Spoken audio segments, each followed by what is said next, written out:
식신 안병익 대표님 무대로 모셔보겠습니다.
안녕하세요. 네, 오늘은 소프트웨어 스타트업 스케일업 성공 전략에 대해서 발표를 하도록 하겠습니다. 소프트웨어 인재들이 참 많은데요. 소프트웨어 인재들이 세상을 바꾸는 그런 스타트업을 창업을 해서 크게 성공한 케이스들이 많습니다. 그래서 소프트웨어 전공하고 소프트웨어 인재분들이 꼭 이제 회사 안에서 개발자의 역할을 할 수도 있지만 스스로 창업을 해서 새로운 세상의 변화를 만들어가는 시대가 되었다고 볼 수가 있겠습니다. 오늘은 이런 소프트웨어 스타트업의 스케일업 성공 전략은 어떤 것인지에 대해서 알아보도록 하겠습니다. 많은 꿈을 갖고 있을 거라고 생각합니다. 여러분들 혹시 어떤 꿈을 지금 갖고 계신가요? 제가 소개하는 분들은 소프트웨어 스타트업으로 창업을 해서 크게 성공한 그런 꿈을 이룬 성공가를 소개를 하도록 하겠습니다. 일론 머스크는 어제 남아공에서 자랐고요. 고등학교 때 캐나다로 이주를 했습니다. 대학교 1학년 때 평생에 이룩하고 싶은 꿈을 세웠다고 합니다. 그 꿈은 크게 세 가지인데요. 한 가지는 인터넷 분야에서 크게 성공하겠다고 했고, 그 다음에는 청정 에너지 분야에서 꿈을 이룩하겠다고 했고, 나머지 하나는 우주 분야에서 그 꿈을 완성하겠다고 했습니다. 실제 일론 머스크는 페이팔이라고 하는 인터넷 결제 회사를 성공적으로 창업을 했고요. 그 이후에 테슬라라고 하는 청정에너지 전기차를 만들고 있고, 지금은 스페이스 X라고 하는 그런 우주선을 만드는 그런 회사를 창업해서 본인의 꿈을 만들어가고 있는 창업가 중에 하나입니다. 또 한 명의 마크 저커버그라고 페이스북을 창업한 유명한 창업가가 있습니다. 이 창업가 역시 일찌감치 고등학교 때부터 프로그램에 아주 탁월한 그런 재능을 보였던 사람인데요. 이 마크 저커버그가 그 고등학교 때 이미 해커 수준의 그런 프로그램을 할 수 있는 그런 실력을 갖고 있었다고 합니다. 이런 마크 저커버그는 이제 대학에 가서 실제 그 역량을 발휘를 했는데요. 가장 첫 번째 한 프로젝트가 이제 여대생 기숙사를 해킹해서 이상형 월드컵이라는 그런 소프트웨어를 만들어서 시작을 했는데, 이 부분이 이제 크게 성공을 시키면서 사람들을 이런 온라인 공간에서 연결을 시키면 새로운 그런 소셜 서비스가 가능할 거라는 그런 생각 아래 페이스북이라고 하는 새로운 서비스를 만들게 되었습니다. 이거 잘 화면이 안 넘어가는데요. 네. 빌 게이츠 같은 경우는 마이크로소프트 창업가를 우리가 익히 아는 굉장히 유명한 사람 중에 하나이지만 실제 어렸을 때부터 코딩에 그런 탁월한 재능을 갖고 있었습니다. 초등학교 때 집 근처에 대학교의 메인프레임이 이제 처음으로 도입이 됐었고 아버님 친구의 도움을 받아서 대학교에 가서 코딩을 하게 되는 그런 기회를 갖게 되었습니다. 그래서 이미 초등학교 때부터 프로그래머로서 훌륭한 경지에 이르렀고 역시 창업을 해서 큰 그런 세상의 변화를 일으킨 사람이라고 볼 수가 있겠습니다. 우리가 잘 아는 비틀즈 같은 경우 워낙 음악성이 뛰어나고 노래가 좋아서 크게 성공했을 거라고 많이들 생각을 합니다. 근데 비틀즈가 무명 시절이었을 때 이런 적이 있었다고 합니다. 어떤 지방에 있는 도시의 나이트클럽에서 밤마다 이렇게 연주를 했다고 합니다. 이걸 무려 몇 년 동안 했다고 하는데 이 시기에 어떤 그 비틀즈의 그런 합주와 연습 시간 또 이렇게 실력이 크게 향상이 되어서 우리가 정말 아는 그런 비틀즈로서 성공을 했다고 합니다. 그래서 성공을 하기 위해서는 많은 그런 시간과 노력이 필요하다고 볼 수가 있겠죠. 그 미국에서는 많은 그런 창업가들이 성공도 하고 실패하는 그런 모습들을 우리가 볼 수가 있는데 그 실제로 한때 닷컴 열풍이 막 불 때 미국 같은 경우는 너무나 쉽게 이제 그 애완동물에 관련된 그런 창업을 많이 했던 적이 있었습니다. 그래서 뭐 스탠포드나 하버드 대학원생들이 쉽게 그냥 펫닷컴이라든가 뭐 펫땡땡닷컴 같은 애완동물과 관련된 그런 창업을 스스로 했었고 도전을 했었는데요. 그때 사실 정작 애완동물을 키우거나 애완동물을 사랑하거나 아니면 그 일을 좋아서 하는 경우보다는 시류에 편승해서 한번 성공을 거두고 돈을 벌려고 하는 그런 목적이 더 많았다고 합니다.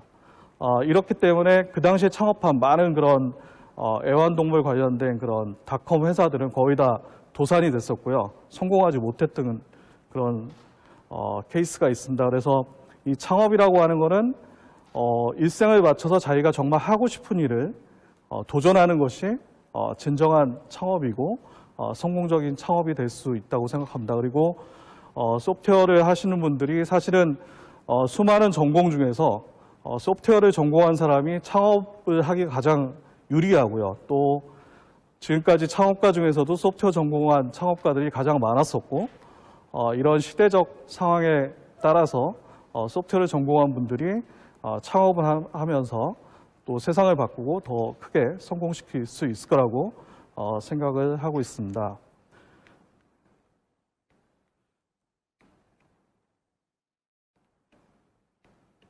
네, 이게 잘 동작이 안 되는데요. 네. 네, 저는 지금 현재 식신이라고 하는 회사를 창업해서 운영을 하고 있습니다. 식신은 뭐 잘 아시는 것처럼 맛집 추천 서비스를 현재 제공을 하고 있고요. 저희의 그런 맛집 추천이 이제 현대 기아 제네시스 그 순정 내비게이션 지도에 보면은 추천 맛집 이렇게 표시가 되어 있습니다. 또 저희가 하는 서비스 중에 하나가 이제 식신 20권이라고 하는 기업 직장인을 대상으로 하는 모바일 전자식권을 현재 제공을 하고 있습니다. 그래서 약 300개 기업의 9만 명 정도의 임직원들이 매일 저희 식신 20권 서비스를 통해서 식사를 하고 계십니다. 저는 원래 이제 KT의 연구원으로 있다가 사례벤처로 이제 창업을 시작하게 됐었고 전자지도로 연구를 하다가 이제 위치기반 서비스, 지금의 이제 푸드테크까지 이렇게 오게 되어 있습니다. 식신 같은 경우는 이제 푸드테크 기업 중에 하나인데요. 푸드테크라고 하는 거는 이제 음식과 기술이 만난 그런 새로운 4차 산업이라고 볼 수가 있겠습니다. 그래서 앞으로 많은 그런 변화의 어떤 그 새로운 산업 중에 하나라고 볼 수가 있겠습니다.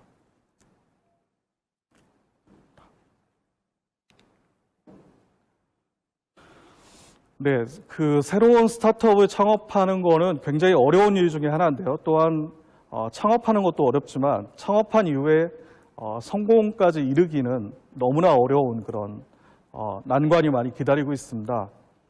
우리가 흔히들 창업을 할 때 토끼와 거북이 얘기를 많이 하는데 토끼와 거북이 경주를 보면 항상 거북이가 승리합니다. 여기에 전제 조건은 토끼가 중간에 게으른 토끼가 이제 자만심을 갖고 낮잠을 자는 데서 이제 승리의 요인이 있는데요.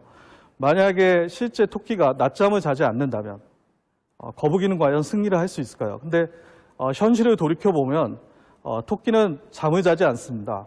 여기서 토끼라고 하는 거는 기존에 굉장히 큰 대기업들을 이야기할 수 있고 거북이라고 하는 거는 이제 막 창업한 스타트업이라고 볼 수가 있겠는데요.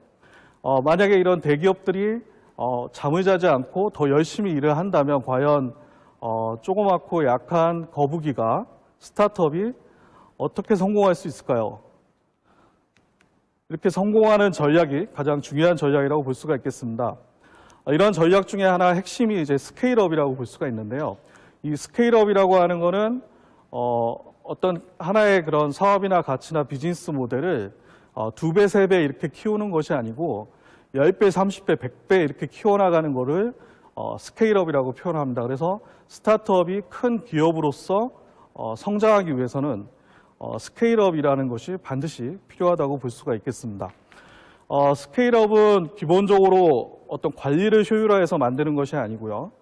전혀 다른 사고와 접근을 통해서 새로운 혁신을 만들어 가는 것이 스케일업이라고 볼 수가 있겠습니다. 많은 회사들이 이익을 내기 위해서는 가장 쉬운 방법 중에 하나가 비용을 적게 쓰는 거겠죠. 그래서 관리를 효율화시키면은 이익이 나고 사업이 성장하니까 그것이 가장 바람직한 방향이다라고 이야기를 하지만 실제 스케일업이 되기 위해서는 사고를 다르게 하고 접근을 다르게 해서 10배, 100배의 새로운 성장을 만들어내는 것이 가장 중요하다고 볼 수가 있겠습니다.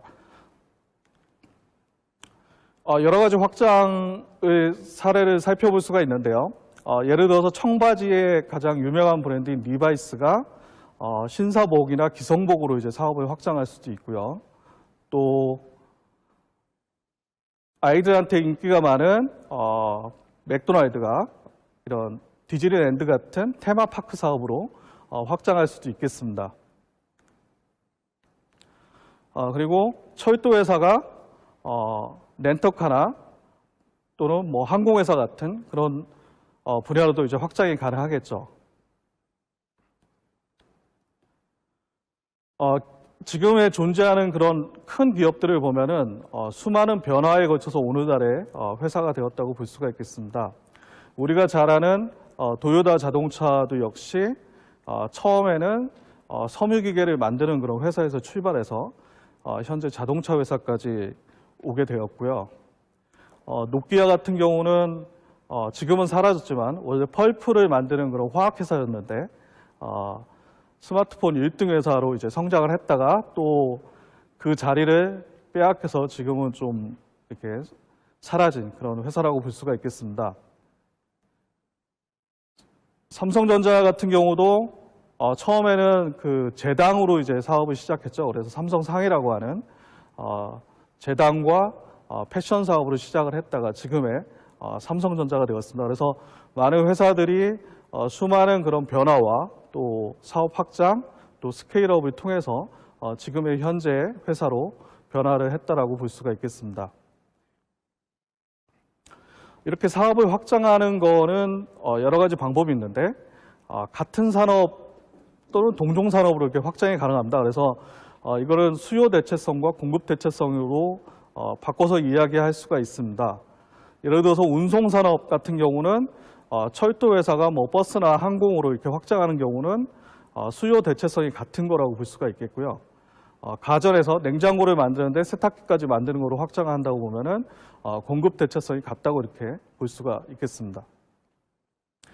스케일업은 그래서 수요 대체성으로 확장하는 거와 공급 대체성으로 확장하는 거를 스케일업이라고 볼 수가 있는데 실제는 스케일업은 수요 대체성이나 공급 대체성으로 확장하는 것이 아니고 새로운 사고를 통해서 10배, 100배 더 크게 성장할 수 있는 그런 새로운 비즈니스 모델을 만드는 것이 스케일업이라고 볼 수가 있겠습니다.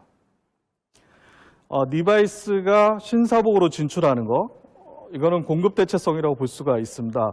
리바이스는 이미 옷을 생산할 수 있는 그런 공장을 갖고 있고 또 유통화할 수 있는 그런 유통 체계와 또 원재료를 받을 수 있는 그런 체계를 갖고 있기 때문에 청바지를 만드는 것과 기성복을 만드는 것은 굉장히 유사합니다. 그래서 충분히 만들어서 시장에 공급할 수가 있어서 굉장히 성공 가능성이 높아 보이는 그런 사업으로 볼 수가 있습니다. 또 만약에 철도회사가 항공이나 버스로 사업을 확장한다고 하면은 같은 고객군을 갖고 있기 때문에 이 고객군을 활용해서 쉽게 그 시장에 진출하고 어떤 시너지를 내는 것이라고 우리가 생각할 수 있어서 쉽게 성공이 가능하다 이렇게 생각할 수가 있습니다. 그러나 실제로는 이런 수요 대체성이나 공급 대체성으로 확장을 했을 때 실제 성공할 가능성은 극히 낮습니다. 그 이유는 여러 가지가 있는데요. 첫 번째를 보면은 이런 사업을 다각화했을 때 이점이 많아야 되는데 실제 그렇지는 않다라는 거죠. 그래서 이런 수요 대체성과 공급 대체성으로 확장하는 것을 이제 수평적 다각화라고 합니다. 그래서 자기가 갖고 있는 리소스를 가지고 쉽게 이제 진출할 수 있을 거라고 생각하는데 이런 부분에 대한 단점이 존재를 하고요. 또 자기가 이미 갖고 있는 거를 내재화시키는 쪽으로 확장하는 걸 이제 수직적 다각화라고 하는데 예를 들어서 자동차 회사가 전자회사를 직접 하는 거 이런 형태를 갖다가 수직적 다각화라고 표현할 수가 있습니다. 현대자동차가 현대모비스를 갖고 있는 거 이런 형태가 되겠죠. 근데 이런 수평적 다각화나 수직적 다각화는 실제로는 확장을 했을 때 여러 가지 이점보다는 단점이 더 많이 나올 가능성이 높습니다. 예를 들어서 철도회사가 렌터카나 버스로 이제 확장을 했을 경우에 같은 고객군을 사용하니까 쉽게 확장이 될 거라고 생각을 하는 그런 장점이 있지만 기존의 플레이어들이 시장에 있겠죠. 렌트카 회사라든가 버스 회사들이 기존에 있는데 이런 기존의 플레이어들과 이제 경쟁을 하게 됩니다. 이런 와중에서 이런 과정에서 이제 플레이어들과 경쟁해서 이제 여러 가지 이제 약점을 이제 노출시키가 있고요. 이러다 보면 이제 어느 부분에서는 이제 협력을 해야 되는데 이런 렌터카나 버스 회사들과 협력을 하지 못하고 왜냐하면 경쟁 회사가 되니까 그런 부분에 직접 들어간다고 해도 큰 장점을 누르지 못하는 그런 케이스가 이제 발생할 수가 있습니다. 그래서 이런 수직적 다각화나 수평적 다각화가 꼭 성공적인 그런 확장이라고는 볼 수가 없습니다. 우리가 잘 아는 쿠팡 같은 경우가 과연 성공적인 스케일업일까요? 쿠팡을 보면 사실 몇 년 전만 해도 굉장히 우려했던 경우가 많습니다. 왜냐하면은 계속 적자가 나는 회사인데 과감하게 마케팅을 하면서 시장을 선도하고 있고 또 돈이 부족해서 또 투자를 받아야 되고 그래서 만약에 적절하게 투자가 이루어지지 않는다면 회사가 곧 망할지도 모른다라는 그런 우려를 우리가 갖고 있었는데요. 결국은 쿠팡이 이커머스 시장에서 선도업체가 되었고 이커머스 시장에 기존의 유통업체들을 끌어들이는 그런 역할을 했습니다. 그래서 이 쿠팡을 보면은 이런 지속적인 확장이 새로운 프레임을 만들었고 이 프레임에 결국은 오프라인에 있는 유통회사들이 들어옴으로 해서 쿠팡이 만든 전략에 결국은 성공적으로 안착이 되었다고 볼 수가 있겠습니다. 배달민족도 지금 굉장히 규모가 커졌죠. 그래서 또 코로나 이후에 배달 음식이 훨씬 더 커지면서 주문량이 늘어나고 있는 그런 상황인데요. 배달민족 같은 경우도 한 시점에서 이제 고민을 하게 됐습니다. 그래서 수익화를 내는 쪽으로 전략을 바꿀 것인가 아니면 계속 확장을 할 것인가를 이제 고민을 했는데 경영자들은 과감하게 계속 확장하는 쪽으로 이제 선택을 했는데요. 그 요인을 살펴보면은 우리가 마케팅을 투자하고 이런 확장 전략을 했을 때 고객이 더 증가하고 사용량이 더 증가한다면 확장하는 것이 맞다라고 이제 경영자들은 생각을 했습니다. 그래서 수익화를 하는 건 언제든지 우리가 수익화를 할 수 있지만 확장하는 거는 타이밍이 있다. 그래서 이런 확장 전략이 오히려 회사를 더 크게 성공시키는 전략이라고 배달림 좋은 선택을 했습니다. 야노자 같은 경우도 모텔 서비스를 하면서 이제 크게 성공한 케이스인데요. 어떤 시점에서 오프라인에 과감하게 진출했습니다. 그래서 직접 브랜드를 만들어서 모텔업을 운영하는 오프라인 사업을 하면서 온라인과 오프라인의 강점을 혼용을 하면서 성공적인 그런 사업 비즈니스를 이제 만든 케이스가 있는데요. 네, 우리가 잘 아는 이제 마켓컬리 같은 경우도 새벽 배송이라고 하는 거를 처음으로 만들어서 이제 시작을 했는데, 사실 새벽 배송이라고 하는 것이 이제 ROI가 좀 안 나오는 그런 부분 중에 하나입니다. 왜냐하면은 밤에 이제 기사님들이 물류를 해야 되고, 자체적인 이런 물류 배송망을 갖추다 보니까 어떤 물류 비용이 이제 크게 발생을 합니다. 그래서 외부에 있는 물류 시스템을 아웃소싱 하지 않고 직접 배송을 하다 보니까 그 부분에 있어서 비용이 이제 많이 발생하는 거고, 또 이제 야간에 배송하다 보니까 주간에 배송하는 것보다도 훨씬 더 이제 비용 소모가 많다고 볼 수가 있는데, 중요한 것은 이런 프레임이죠. 그러니까 마켓컬리 같은 경우는 새벽 배송이라고 하는 어떤 창의적인 새로운 프레임을 만들었고, 결국은 후발 주자들이 이 프레임에 따라오게 만들었습니다. 그래서 다른 유통업체들도 다 새벽 배송을 시작하는 그런 프레임을 만든 거죠. 그래서 이 마켓컬리의 이런 새벽 배송 그리고 이 스케일업 전략은 상당히 유효했다라고 생각할 수가 있겠습니다. 성공적인 사업 다각화는 두 가지 측면이 아주 중요한데요. 어떤 부분에 새로운 비즈니스 모델이나 사업에 뛰어들었을 때 1등을 할 수 있어야 됩니다. 그리고 또 한 가지는 내가 갖고 있는 핵심 자원과 시너지 효과가 극대화될 수 있는 부분에 진출하는 것이 가장 성공적인 사업 다각화라고 볼 수가 있겠습니다. 삼성전자는 최근에 가장 큰 주가를 만들면서 계속 성장을 하고 있습니다. 초격차라고 하는 책을 쓴 삼성전자의 전 권호영 부회장님이 책 내용에도 이제 있는 내용 중에 하나인데요. 삼성전자가 최근 한 10년 전부터 전략이 이제 수정이 되면서 바뀐 내용들이 있습니다. 그 내용을 좀 보면은 장기적인 그런 먹거리를 확보하는 데 주력을 하고 있습니다. 그래서 단기간 5년 이내에 이익이 많이 날지라도 그런 사업을 하는 것이 아니고 앞으로 10년, 20년 뒤에 회사를 먹여 살릴 그런 장기적인 비전을 갖는 아이템에 집중하는 전략으로 수정을 했습니다. 그래서 뭐 LCD나 디스플레이처럼 단기간에 어떤 이익이 나지만 장기적으로 봤을 때는 어떤 사업 비전이 불투명하거나 이런 것들을 이제 과감하게 정리를 하고 앞으로 10년 이후에 회사의 새로운 그런 수종 사업이 될 것들을 정리를 해서 밀고 가는 그런 혁신적인 그런 새로운 모델, 사업 모델을 만들어서 지금 삼성전자는 이룩하고 있는데요. 그 모델의 이제 가장 핵심은 이제 또 인재들입니다. 이런 인재들이 그런 판단을 할 수 있게 해주고 그런 판단에 또 책임을 지는 그런 사내 문화를 만든 것이 가장 큰 핵심이라고 볼 수가 있겠는데, 하물며 이런 거대한 그런 삼성전자조차도 이런 미래 5년이나 10년 후를 바라보는 그런 스케일업 전략을 갖고 접근을 하고 있습니다. 그래서 더군다나 이런 스타트업들, 작은 스타트업들은 더욱더 이런 미래 전략과 스케일업에 대해서 더 신경을 써야 된다고 생각합니다. 다각화의 핵심은 바로 핵심 자원입니다. 많은 회사가 그 회사의 핵심 자원이 무엇인지도 모르는 경우가 상당히 많이 있습니다. 그래서 이 핵심 자원을 정확히 알고 있어야 어떤 스케일업을 하거나 사업 다각화를 했을 때 핵심 자원과 시너지가 나는 방향으로 사업화를 할 수가 있는데요. 이 핵심 자원이라고 하는 것은 가치가 있는 것이고 또 남들이 쉽게 모방할 수 없는 그런 것들이 되겠습니다.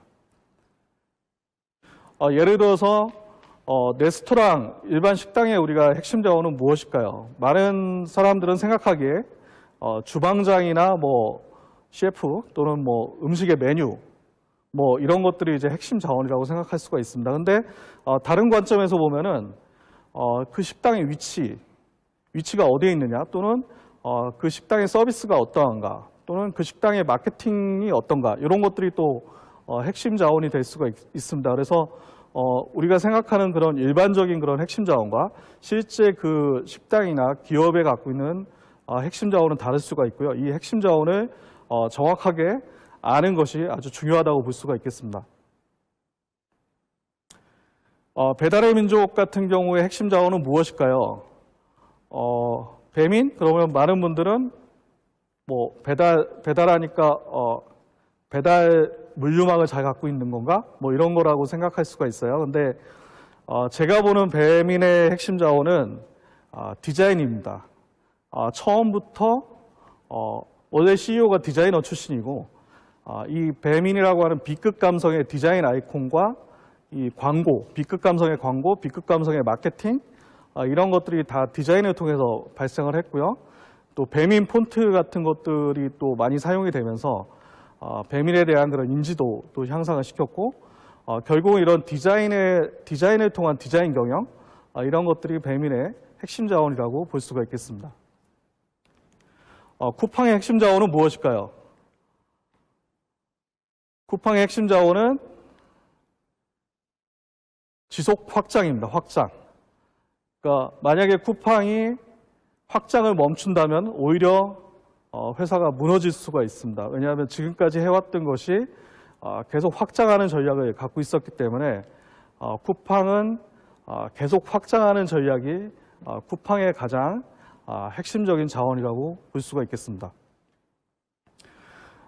우리가 다 아는 에어비앤비 숙박 공유 서비스의 핵심 자원은 무엇일까요? 에어비앤비의 핵심 자원은 바로 신뢰입니다. 트러스트라고 하는. 그래서 과거에 이런 숙박을 중개하는 경우에 방을 내어주는 사람과 방을 이용하는 사람의 어떤 신원에 대한 그런 불확실성, 그런 불안감, 뭐 이런 것들이 존재를 했는데 이런 것들을 자체 검증과 리뷰 시스템을 통해서 안정적으로 이제 운영할 수 있게 해주는 그런 신뢰를 주었기 때문에 쉽게 모르는 집에 가서 잠을 잘 수 있고 또 모르는 사람한테 방을 빌려줄 수 있고 이런 서비스가 가능하게 한 것이죠. 그래서 에어비앤비 공유 서비스의 가장 중요한 특징은 이런 신뢰를 심어줬다라고 볼 수가 있겠습니다. 성공적인 사업 다각화는 그 회사가 갖고 있는 핵심 자원, 이런 핵심 자원을 공유할 수 있어야 되고요. 이런 핵심 자원이 쉽게 이전이 가능해야 이제 성공적인 사업 다각화가 될 수가 있겠습니다. 아까도 설명한 것처럼 많은 회사들이 자기 회사의 핵심 자원이 무엇인지를 혼동하는 경우가 많이 있는데 정확하게 우리 회사의 핵심 자원이 무엇인지를 알아야 되고 이런 핵심 자원이 쉽게 공유하고 이전이 가능한 사업 확장으로 해야만이 성공적인 사업 다각화가 가능하다 이렇게 볼 수가 있겠습니다. 또 한 가지 이제 전략적 혁신인데요. 이런 스케일업을 하기 위해서는 새로운 사고, 새로운 혁신이 필요한데 전략적 혁신이라고 하는 거는 게임의 룰을 바꾸는 겁니다. 그래서 내가 새로운 게임의 룰을 만들고 이 새로운 게임의 룰에 경쟁사나 후발 업체가 들어오게 해서 게임을 내 마음대로 하는 거죠. 내 마음대로 게임을 해서 이 게임에서 이기도록 하는 것이 바로 전략적 혁신이라고 볼 수가 있겠습니다. 이케아 같은 경우는 뭐 지금은 DIY라고 해서 이런 상품들이 너무나 지금 익숙해서 뭐 집으로 배송을 받아서 집에서 우리가 뚝딱뚝딱 가구도 만들고 합니다만은 이거를 처음으로 만든 것이 이케아였어요. 그래서 기존의 가구와는 완전 다른 시스템의 그런 DIY를 만들었고 또 플랫팩이라고 해서 이 DIY는 다 접으면 납작하게 되는데 이렇게 납작하게 접어서 차 한 대로 원래 가구가 몇 개 안 들어가는 거를 수십, 수백 개를 차 한 대로 운송할 수 있도록 만든 것이 바로 이케아입니다. 그래서 지금은 우리가 쉽게 생각하지만 그런 것이 없었던 전무하던 시절에 이런 새로운 아이디어, 새로운 혁신을 만든 것이 큰 그런 성공 전략이고 스케일업 전략이라고 볼 수가 있겠습니다. 사우스웨스트 같은 경우로 이제 저가 항공이라고 하는 새로운 그런 개념을 만든 회사 중에 하나인데 기존의 어떤 고부가가치의 서비스에서 실용적인 그런 서비스, 음식이나 이런 것들을 이제 실제 승객이 선택할 수 있도록 하는 다양한 형태를 통해서 하고 또 좌석 배정이나 라운지가 없이 바로 그냥 티켓만 끊으면 승차를 할 수 있도록 하는 그런 시스템을 통해서 새로운 전략을 구사를 한 거죠. 이런 것들이 이제 새로운 전략적 사고라고 볼 수가 있겠습니다. 또 스타벅스 같은 경우는 스타벅스를 뭐 음료 회사로 봐야 될지 아니면 IT 회사로 봐야 될지가 혼동스러울 정도로 굉장히 IT나 첨단 분야에 가장 앞서서 투자를 하고 실제 적용을 하는 그런 경우를 우리가 볼 수가 있습니다. 사이렌 오더 같은 그런 시스템부터 또 블록체인까지 이미 적용해서 실제 커피가 유통되는 과정 관리를 하고 있는 그런 회사이고요. 이런 회사가 계속 전략적 혁신을 통해서 새로운 그런 모습을 만들어내고 있습니다. 뭐 빅데이터도 연관이 있지만 스타벅스 같은 경우는 우리가 한국을 보면 어떤 지역에는 스타벅스 매장이 되게 많은데 어떤 도시에 가보면 스타벅스가 없는 거를 볼 수가 있습니다. 그 이유 중에 하나는 철저하게 일정량의 물류가 나올 수 있는 지역에만 스타벅스 매장을 만듭니다. 그래서 그 조건이 충족되는 도시에는 스타벅스가 많이 생겨나지만 그 조건이 충족되지 않는 지역에는 스타벅스 매장이 생겨나지 않는 이유 중에 하나인데요. 이런 여러 가지 자기의 경험치를 가지고 전략적 혁신을 하고 있는 것이 바로 스타벅스라고 볼 수가 있겠습니다. 프레이밍이라고 하는 것은 새로운 틀을 만드는 건데요.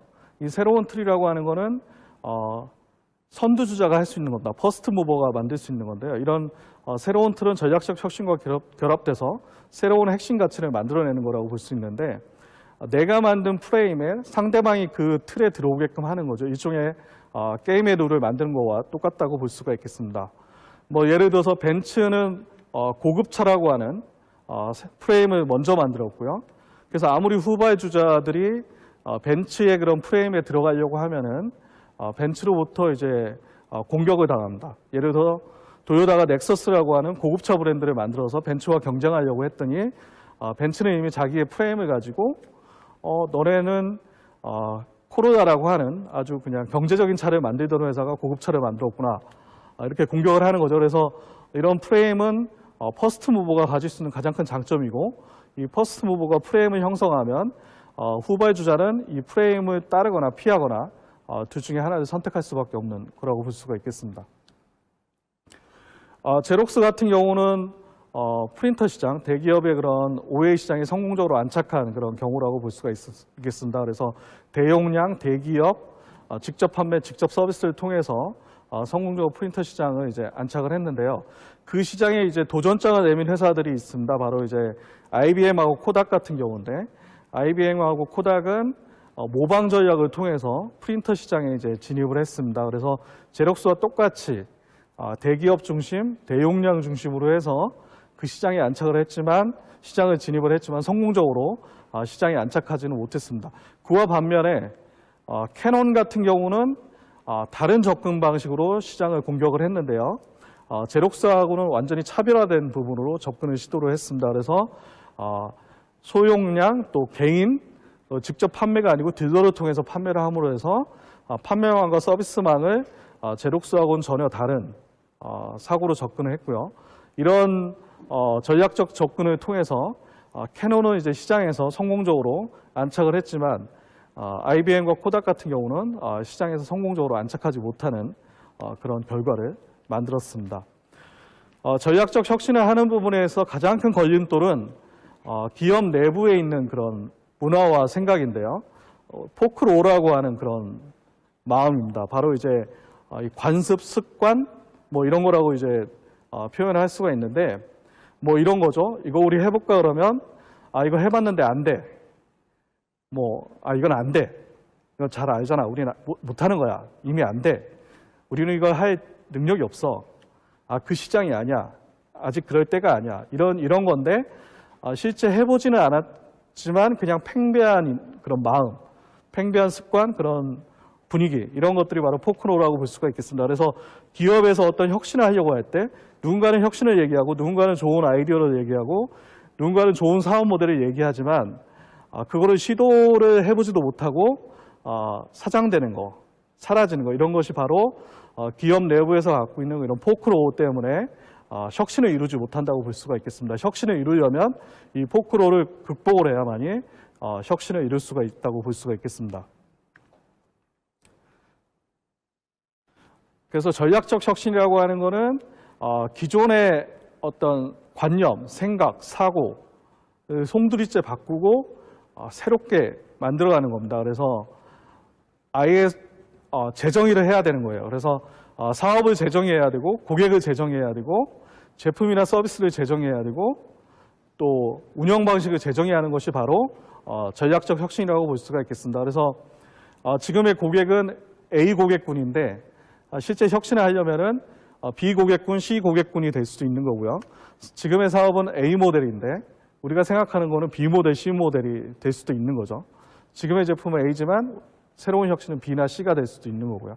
이런 기존의 틀을 완전히 무시하고 새로운 관점으로 사고하고 혁신을 해야만이 전략적 혁신이 가능하다고 볼 수가 있겠습니다. 지금은 우리는 굉장히 익숙합니다. 홈쇼핑 같은 경우가 익숙하지만 사실은 홈쇼핑이 전략적 사고에서 나온 새로운 혁신이었습니다.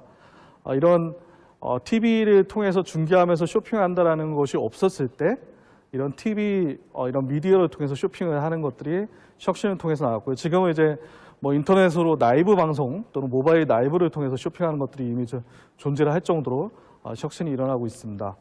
또 신용카드 같은 경우도 지금은 자연스럽지만 사실 카드가 없었던 시절에 신용카드를 만들 때는 굉장한 혁신 중에 하나의 혁신입니다. 그래서 어떤 여신은이라는 개념을 통해서 사용자들이 먼저 쓰게 하고 나중에 후불로 이거를 비용을 차감하게 하는 그런 방식의 신용카드도 역시 새로운 전략적 혁신이었다고 볼 수가 있겠습니다. 사업을 재정의하는 방법은 회사마다 다 다릅니다. 그래서 제품을 재정의할 수도 있고요. 고객을 재정의할 수도 있고요. 또는 어떤 포트폴리오나 R&C를 재정의할 수도 있습니다. 그래서 각각의 회사들이 자기의 어떤 핵심 자원을 잘 이전하고 공유가 가능한 방향으로 사업을 재정의해서 지속적으로 확장하고 또는 변화를 하는 모습을 우리가 계속 살펴볼 수가 있겠습니다. 고객을 재정의하는 많은 회사들이 있습니다. 그래서 캐논 같은 경우도 그렇고요. 캐논 같은 경우는 기존에 이제 기업 대상의 프린트 고객을 개인 대상의 고객으로 확장을 한 경우가 있고요. 그 외에 많은 회사들도 고객을 재정의하면서 새로운 그런 사업 모델이나 비즈니스로 이제 안착을 한 그런 케이스를 우리가 쉽게 살펴볼 수가 있겠습니다. 창업가나 사업가들이 흔히 생각하는 것이 바로 이제 에피파니라는 건데요. 에피파니는 유레카처럼 갑자기 어느 순간 번뜩하는 아이디어로 새로운 제품과 서비스를 만들 거라고 생각하는 겁니다. 근데 실제 세상은 그렇지가 않습니다. 그래서 갑자기 떠오르는 아이디어나 갑자기 떠오르는 사업 모델은 존재할 수가 없고요. 굉장히 오랜 기간 동안 사업 모델이 다듬어지고 또 아이디어가 완성이 되어서 실제 시장에서 그것이 성공을 하는 겁니다. 아까 뭐 쿠팡이나 뭐 배달의 민족이나 이런 회사 설명을 드렸지만 배달의 민족 같은 경우도 지금은 우리가 뭐 앱으로 배달하는 게 굉장히 별 아이디어는 아니잖아 이렇게 생각할 수 있지만 초창기에는 그런 모델이 아니었어요. 그래서 초창기에는 직접 창업가들이 아파트를 돌아다니면서 전단지를 모아서 그거를 데이터화시켜서 전화번호부를 만드는 그런 사업으로 시작을 했는데 전화번호부를 만들다 보니까 사람들이 전화를 걸어서 배달하는 것들이 많이 눈에 띄고 이거를 앱으로 하면은 잘 되겠다 싶어서 이제 앱을 개발하게 된 거죠. 그래서 이런 앱까지 나오기는 실제 전단지를 모으는 작업, 전화번호 데이터를 만드는 작업, 그런 작업을 하면서 시장을 읽으면서 배달 앱이라고 하는 단계까지 이르게 된 건데 이런 과정과 절차가 필요하다는 거죠. 그래서 한순간에 어떤 아이디어나 모델을 가지고 바로 사업하거나 성공적인 모델을 만드는 것은 아니고 이런 과정이 중요하고 필요하고 이런 과정 통해서 이런 혁신이 일어날 수 있다고 볼 수가 있겠습니다. 지금 우리 컴퓨터 자판을 보면은 QWERT로 시작하는 영문 자판을 볼 수가 있는데요. 국제적으로 표준이죠. 이 자판이 현재. 그러나 이 자판을 만드는 회사는 유명한 타자기 회사가 만들었습니다. 그런데 이 타자기 회사는 미국에서 굉장히 잘 팔리는 1등 타자기 회사였는데요. 타자기가 너무 많이 팔리고 많이 쓰다 보니까 사람들이 타이핑 속도가 빨라지면서 계속 이제 꼬이는 거죠. 타자기가 고장이 나면서 이제 AS가 너무 많이 들어옵니다. 그래서 이 회사에서는 연구소에 특별하게 지시를 해서 영문 타이핑을 가장 느리게 쓸 수 있는 그런 자판을 만들어 달라고 해서 만든 자판이 오늘날 우리가 가장 대표적으로 쓰는 QWERT 자판인 거죠. 그래서 아이러니하게 가장 느리게 치게끔 만든 자판이지만 가장 많이 쓰는, 이거 외에는 존재하지 않을 정도로 쓰는 그런 자판이 됐습니다. 그래서 흔히들 좋은 기술과 좋은 모델 또는 좋은 아이템만 있으면 성공할 거라고 생각하는데 실제로는 시장은 전혀 그렇지가 않고요. 좋은 모델이 아니어도 이 자판기처럼 성공할 수가 있고, 또 좋은 기술이 아니어도 성공할 수가 있고요. 또 반대로 좋은 기술을 갖고 있다고 해도 성공할 수가 없고요. 좋은 모델을 갖고 있다고 해도 성공할 수가 없습니다. 시장에서 성공하는 거는 소비자가 선택한 것, 소비자가 가장 많이 쓰는 것, 이것이 바로 성공인 거고요. 창업가들이 정확하게 알아야 될 것은 소비자가 많이 쓰게끔 만드는 과정, 많이 쓰게끔 하는 모델, 많이 쓰게끔 하는 기술과 제품을 만들고 실제 그렇게 이룩하는 것이 성공적인 그런 창업이라고 볼 수가 있겠습니다. 이런 부분에 있어서는 역시 기술 이런 거보다는, 모델보다는 마케팅이라는 것을 또 우리가 무시할 수가 없습니다. 그래서 스타트업이 가장 중요하게 생각해야 되고 신경 쓸 부분은 바로 마케팅이라고 생각이 됩니다. 마케팅 방법 중에 이제 그로스 해킹이라는 방법이 있습니다. 그로스 해킹이라고 하는 거는 이런 IT 플랫폼에 고객을 확대하기 위해서 만든 그런 방법인데요. 이런 다양한 그런 고객군을 모으기 위해서 빅데이터를 활용해서 분석하고 적정한 시점에 적정한 그런 마케팅과 고객 유인 정책, 또 유료화 방법 이런 것들을 적용해서 실제 사업 모델을 성공적으로 정착시키고 성공시키는 그런 모델이라고 볼 수가 있겠습니다. 우리가 3.1운동이 있었습니다. 지금으로부터 100년 전에 있었던 일인데요. 이 당시에 전국의 약 120개 군에서 실제 만세운동이 일어났다고 하고요. 단기간에 전국의 많은 곳에서 이런 만세운동 시위가 이제 일어났었는데요.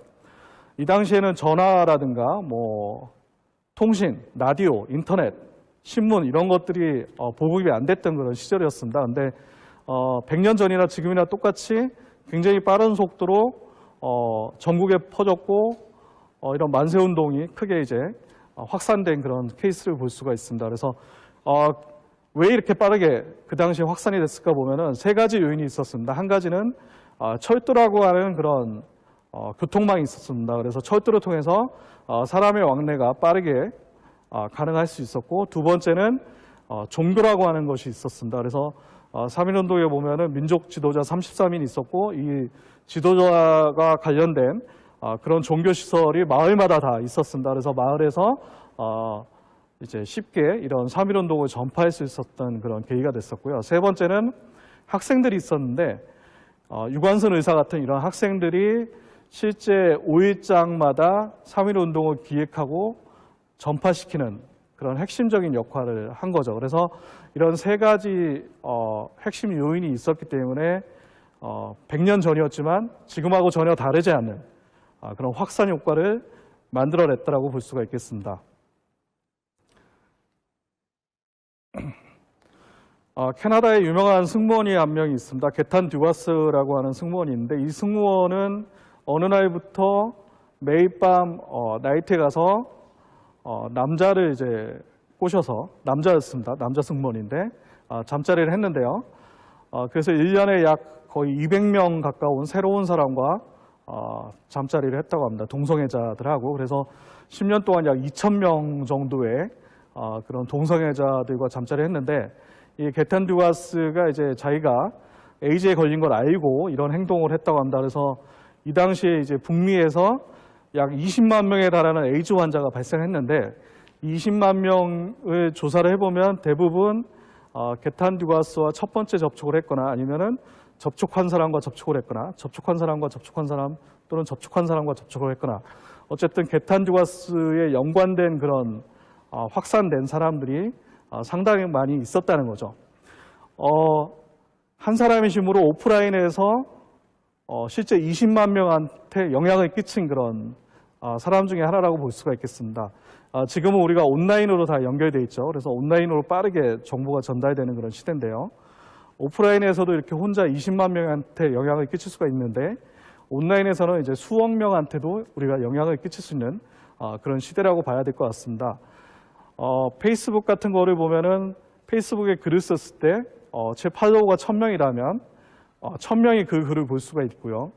그 1000명이 저의 글을 퍼나져서 한 번 더 게시를 한다 그러면은 1000명에 1000명이죠. 1000명에 1000명이 볼 수 있으니까 100만 명이 볼 수 있고 그 단계가 한 번 더 나간다 그러면은 10억에 관한 10억 명이 이제 저의 글을 볼 수가 있습니다. 그래서 이런 사회 연결망을 통한 확산 속도는 굉장히 빠르다고 볼 수가 있겠습니다.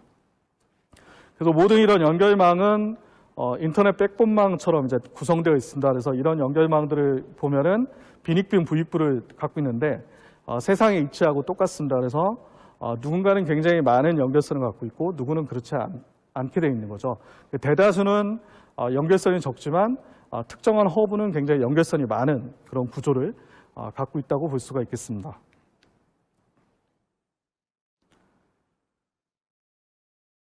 비슷한 시기에 개봉한 영화인데 어떤 영화는 크게 성공하고 어떤 영화는 크게 성공하지 못한 케이스들이 있습니다. 이건 꼭 뭐 영화만 그런 건 아니고 음악도 그렇고 뭐 책도 그렇고 다양한 그런 미디어에서 많이 나타나는 현상 중에 하나라고 볼 수가 있겠습니다.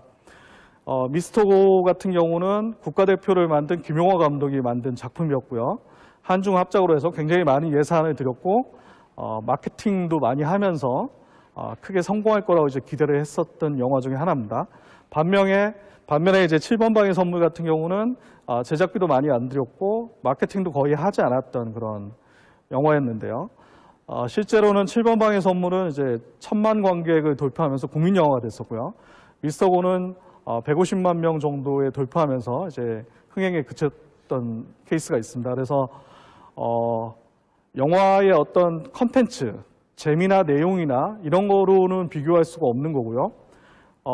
어떤 그 메커니즘에 의해서 과연 사람들에게 확산이 됐을까? 그러니까 제일 중요한 건 이제 입소문을 통한 확산이라고 볼 수가 있겠죠. 그래서 입소문을 통해서 어떻게 확산됐을 때 그것이 크게 성공으로 나타나는가를 이제 확인할 필요가 있습니다. 뭐 EXID의 위아래 같은 노래를 보면은 역주행하죠. 그러니까 6개월 전에도 나왔던 노래지만 6개월 전에는 히트하지 못하고 6개월 뒤에 다시 조명을 받아서 차트 1위까지 올라가는 그런 노래들이 많습니다. 이런 노래들을 보면은 똑같은 컨텐츠, 똑같은 노래와 뭐 똑같은 춤, 똑같은 멤버. 그래서 분명히 6개월 전에도 이게 성공을 했어야 되는데 그때는 성공하지 못했지만 후에 와서 이제 성공하는 것들을 우리가 살펴볼 수가 있는데요. 이거의 이유는 당연하지만 딱 한 가지입니다. 그 한 가지는 바로 사람들에게 노출이 되었는가 아닌가인 거죠. 그래서 우리가 걸그룹을 뭐 아이돌 그룹을 많이 안다고 생각하지만 사실은 많이 모릅니다. 활동하는 그룹들은 수백 개가 있는데 실제 성공한 그룹들은 수십 개에 지나지 않고요. 우리가 인지하고 있는 그룹들은 수십 개에 지나지 않는 거죠. 근데 나머지 90% 이상은 사실은 우리한테 노출이 안 되기 때문에 그 노래를 들어볼 수도 없고 그 멤버들을 알 수도 없습니다. 우리한테 노출이 되어야만 우리는 인지를 하게 되는 거고요. 좋은 노래라고 하더라도 수면 위로 올라와야만이 우리가 인지를 할 수 있게 됐고, 그래서 마케팅에서 가장 중요한 거는 사람들이 인지할 수 있게끔 하는 수준까지 확산을 시켜줘야 되는 거죠. 이게 뭐 티핑 포인트라든가 인계점이라든가 크리티컬 매스라든가 다 똑같은 표현인데 이 표현은 뭐냐면 우리가 어떤 제품, 어떤 서비스를 만들든지 그 적정 시점, 사람들이 인지할 수 있는 시점까지 확산이 돼야만이 그 다음에 성공적인 그런 마케팅이 일어날 수 있다라고 볼 수가 있겠습니다. 강남스타일 같은 경우가 원래 한국 토종 가수였는데 한순간에 세계적으로 유명한 그런 노래가 됐고 또 싸이가 유명한 가수가 됐습니다. 이 핵심 포인트를 보면은 이 허브라는 것이 존재를 하는데요.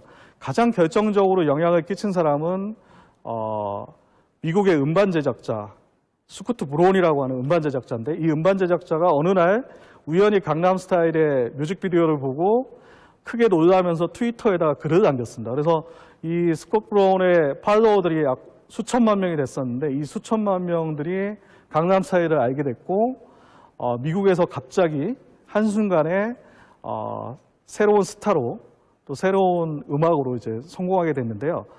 중요한 거는 이제 스콧 브라운이 어떻게 강남 스타일을 알게 되었을까가 가장 중요합니다. 그거는 바로 이제 혁신적인 허브라는 것이 존재하는데요. 이 강남 스타일이 춤이 재밌고 뮤직비디오가 재밌다 보니까 많은 패러디 영상들이 등장을 하게 된 거죠. 그래서 러시아, 독일, 브라질 뭐 이런 데서 비슷한 그런 패러디 영상들이 존재했고 이런 것들이 이제 퍼져나기 시작하게 된 겁니다. 그래서 이런 부분에 어느 순간 우연히 스콧 브라운이 이 뮤직비디오를 보게 됐고 그래서 결정적으로 이제 크게 확산시킨 계기가 됐는데 만약에 이런 패러디 영상을 만든 혁신적인 허브들이 없었다면 스콧 브라운도 강남 스타일을 볼 수가 없었겠죠. 그래서 어떤 제품이나 이런 새로운 모델 서비스가 확산되기 위해서는 이 혁신적인 허브와 이런 추종자 허브 두 가지가 다 필요하다라고 볼 수가 있겠습니다. 우리가 흔히 보는 것 중에 철새들의 군무를 이제 많이 볼 수가 있는데요.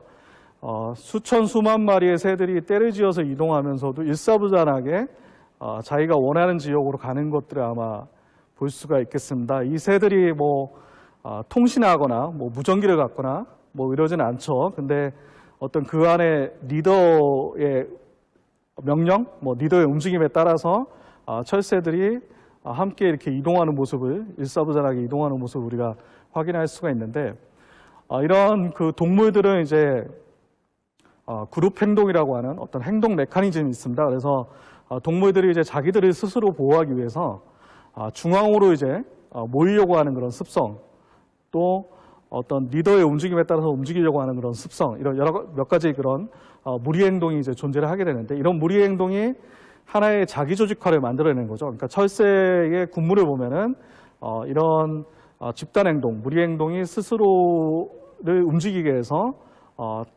창발적인 그런 모습을 만들어내는 것을 볼 수가 있습니다. 그래서 어떤 조직이나 사회든지 이런 무리 행동이 다 존재를 하는데요. 인간 사회도 마찬가지고요. 외부 자극에 의해서 일정 부분 견디다가 그 자극을 결국은 수용을 하면서 자체적으로 이제 자기 조직화를 이루게 됩니다. 이렇게 자기 조직화를 이루는 과정을 이제 새로운 그런 그 복잡계 또는 창발 이렇게 볼 수가 있습니다. 그래서 흔히들 얘기하는 것처럼 어떤 일정 시점이 넘어가는 순간 자기 조직화를 이루는 것, 마케팅에서도 마찬가지인데요. 그래서 새로운 혁신적인 제품이나 서비스가 시장에 들어왔을 때 어느 시점이 넘어가는 순간 시장이나 사회가 자기 조직화가 되면서 이것이 이제 본격적으로 확산되는 과정에 이를 수가 있습니다. 그래서 이런 메커니즘을 잘 활용하는 것이 스타트업의 어떤 마케팅의 큰 핵심이라고 볼 수가 있겠습니다. 그로스 해킹 사례는 여러 군데에서 찾아볼 수가 있는데요. 한메일 같은 경우가 이제 초창기에 그로스 해킹을 이제 많이 활용을 했는데요. 이 공짜로 쓸 수 있는 이메일이라는 그런 키포인트를 잡고 이거를 대중들에게 인지하기 위해서 뭐 라디오 광고나 뭐 옥외 광고 같은 것도 했습니다만은 가장 중요한 것이 이제 이메일 하단에다가 하나의 문자 메시지를 넣어서 많은 사람들이 이 한 메일을 인지하게끔 했습니다. 그래서 편안하게 쓸 수 있는 무료 이메일을 인지하게끔 해서 빠르게 이제 확산하는 그런 계기를 갖게 되었다고 볼 수가 있겠습니다. 그래서 빠른 속도로 약 18개월 만에 1200만의 그런 사용자를 모으는 그런 효과를 달성을 했었고요. 드롭박스 같은 경우는 마케팅을 할 때 좀 약간 차별화 전략을 썼는데요.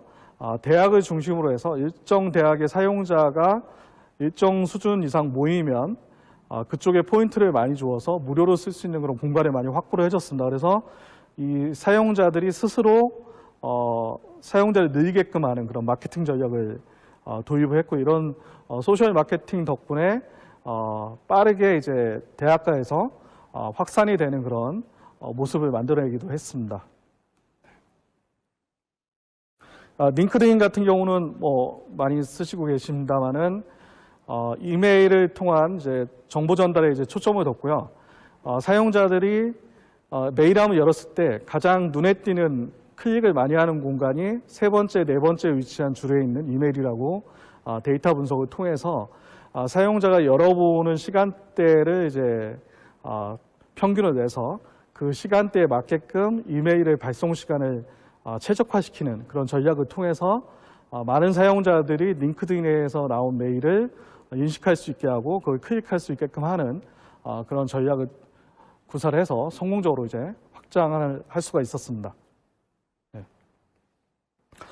이런 그 여러 가지 방법들이 이제 그로스 해킹이라는 방법인데요. 그로스 해킹을 보면은 처음에는 이제 관심을 기울이게 하고 사용을 하게, 활동을 하게 하고 재방문을 하게끔 계속 사용하게끔 만들고 거기에 비용을 지불하고 남에게 추천을 해주는 이런 과정을 일련된 과정이라고 볼 수가 있는데 이 처음에 인지하고 사용하고 재방문하고 돈을 쓰고 추천까지 하는 이 과정을 만들어내는 것이 그로스 해킹의 기본적인 기법이고 각 단계를 올라갈 때 어떤 시점에서 어떻게 마케팅을 해야 되고 어떻게 어떤 사용자의 그런 가려움을 해소를 시켜줘야 되나 이런 것들을 사용자의 그런 빅데이터 분석을 통해서 적절하게 시의적절하게 공급하는 것이 바로 그로스 해킹의 핵심적인 방법이라고 볼 수가 있겠습니다. 그래서 이런 그 깔때기 모양을 볼 수가 있는데 대다수 사용자가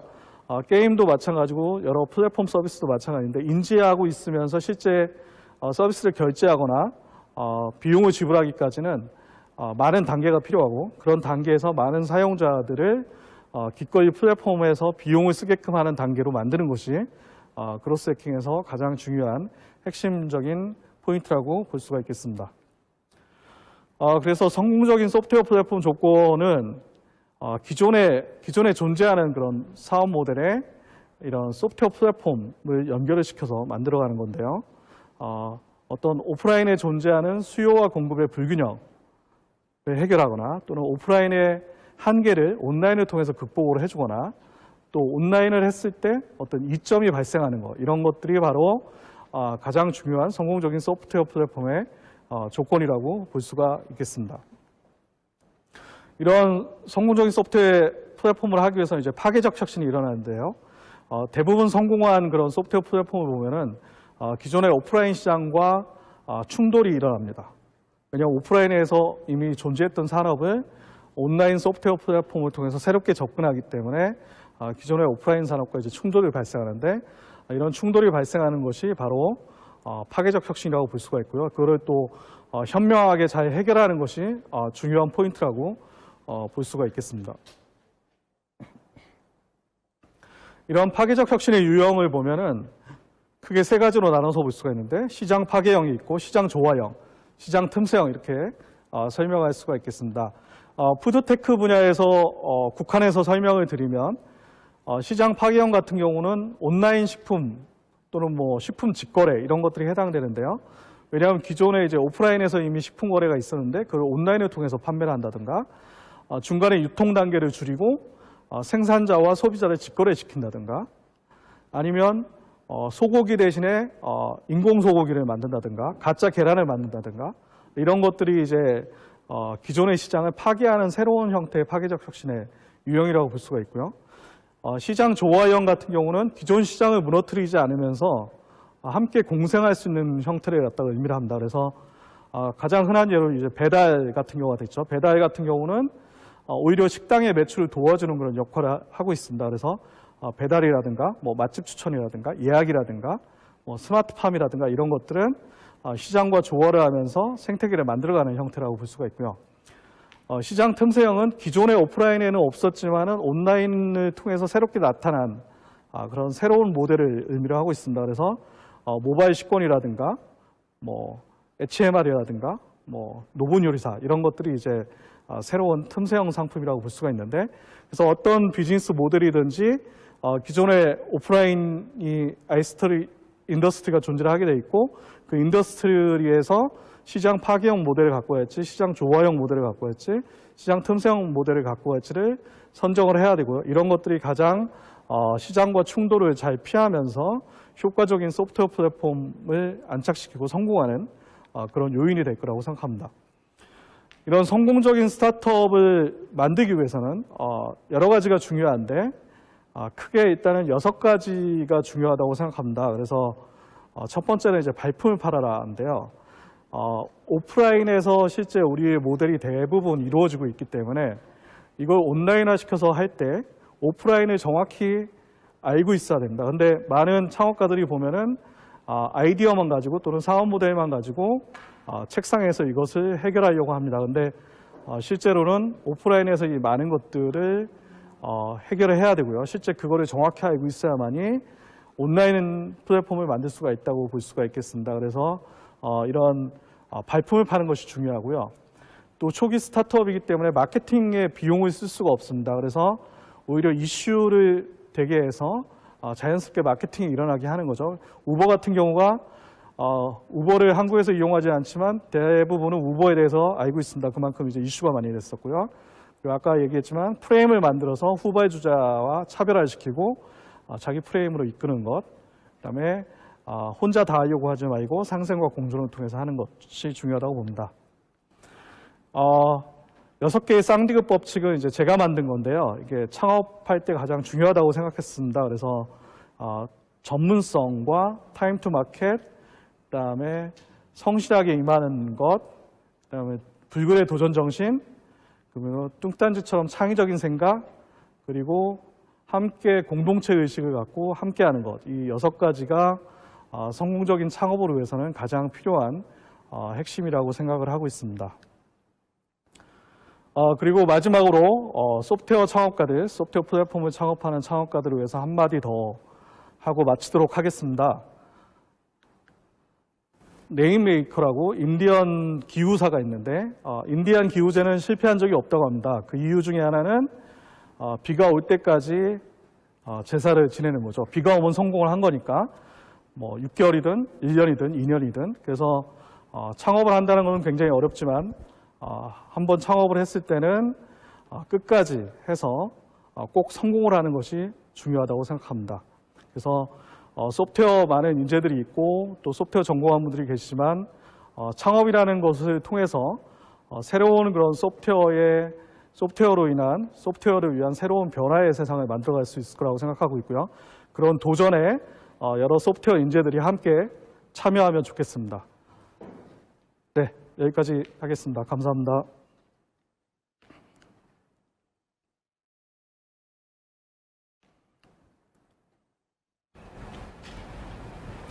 네, 창의적인 새로운 프레임이 참 중요하네요. 저도 새벽 배송을 자주 이용하거든요.